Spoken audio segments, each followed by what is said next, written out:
Amazina yanyu? Nitwa Hervine Ishimwe. Mukora mwenyene canke mukorana n'abandi? Turi muri expo vente mu gurinda dukora iby'iwacu muga turisanzwe turimwe n'umuno mugwi. Mwatanguye ryari umwuga wo kujisha? Ibi dusanzwe turangura twabitanguye mu 2017 tuca tuvyita uruganda rwitwa Fashion Ikidede. Musanzwe mukora ibiki mukabikorera hehe? Nubwo turi muri ajama turisabwa turi n'uruganda kubera ko turiko dukora ibintu nk'ibi bisaba ko tuja hamwe kugira tugwize ubumenyi, hama dukora amasandare, tugakora ibirato, tugakora amahereni, tugakora amakoliye n'impuzu, ibintu byo kwambara en general mu majambo make. Nakahe kamaro mwabonye muri Iri Hayanisha gurisha?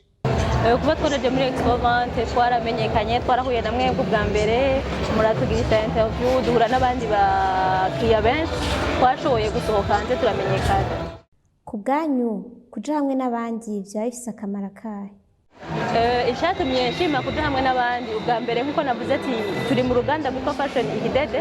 Urwo ruganda rufise ihangiro ryo kugabanya ubushomeri mu Burundi kandi tukagwiza ibyakorewe mu Burundi. Urumva twashimye kuja hamwe kugira dushobore gushika kw'iyo hangiro byoroshe, kuko urazi ko umuntu umwe ntiwigira inama ngo wigira gusara. Mbega mu ntango vyaraboroheye?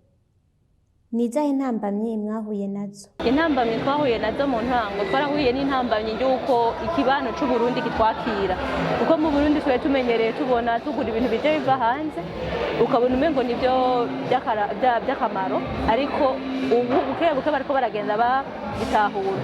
Iyo niyo ntambamyi novuga yabaye nini cyane twahuye nayo kugira batwakire.